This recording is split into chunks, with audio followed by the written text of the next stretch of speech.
Pumpkin Soup by Helen Cooper.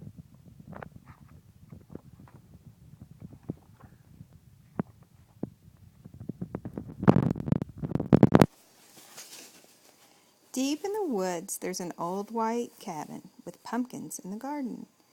There's a good smell of soup, and at night, with luck, you might see a bagpiping cat through the window, and a squirrel with a banjo, and a small singing duck.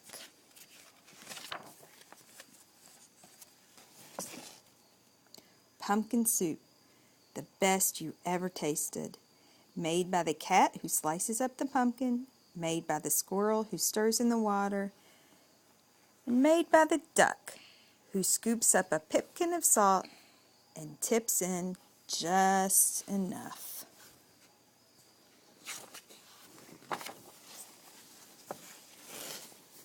They slurp their soup and play their song, then pop off to bed in a quilt stitched together by the cat, embroidered by the squirrel, and filled with fine feathers from the duck. And it's peaceful in the old white cabin.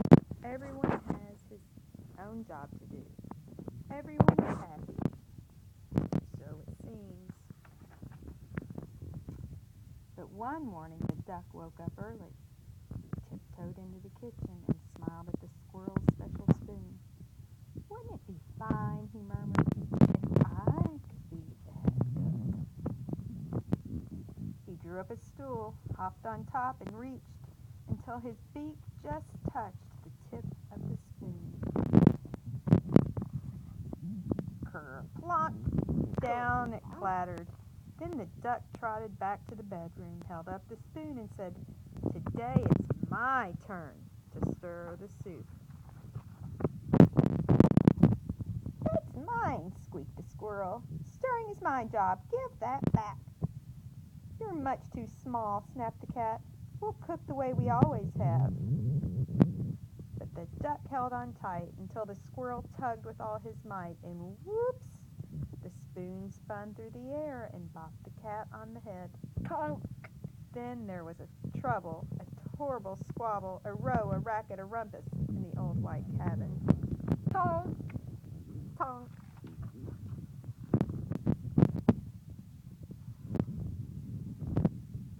"I'm not staying here," wailed Duck. "You never let me help with anything." And he packed up a wheelbarrow, put on his hat, and waddled away. "You'll be back," stormed the cat, "after we've cleaned up." And the squirrel shook his spoon in the air. But the duck didn't come back. Not for breakfast, not even for lunch. "I'll find him," scoffed the cat. "He'll be hiding outside."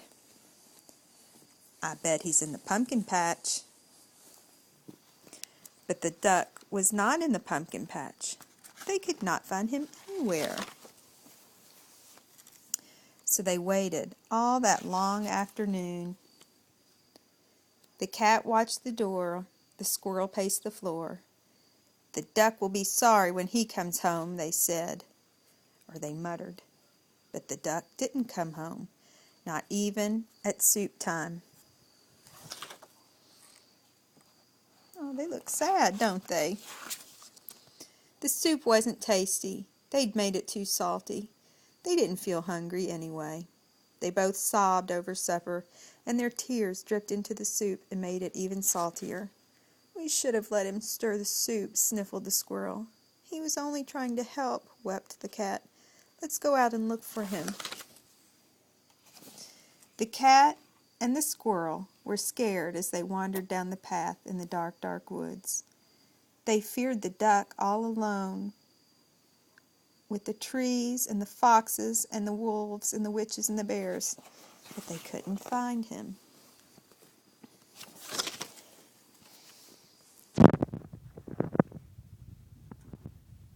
On and on they trudged until they reached the edge of a steep, steep cliff. "Maybe he fell down that," wailed the cat. "I'll save him," squeaked the squirrel, and he scrambled down on a long, shaky rope. He searched all around on the ground, but he couldn't find the duck. Then the cat whispered in a sad little voice, duck might have found some better friends. He might, sighed the squirrel, friends who let him help. And the more they thought about it as they plodded back, the more they were sure they were right. But then they were almost home. They saw the light shining from the old white cabin. "It's Duck!" they shrieked as they burst through the door. And the duck was so happy to see them.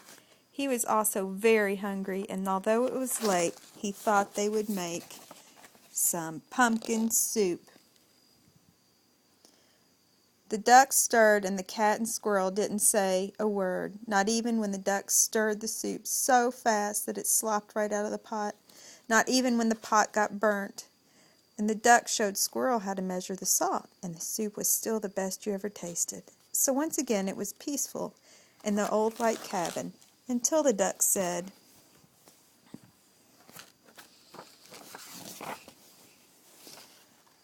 "I think I'll play the bagpipes now."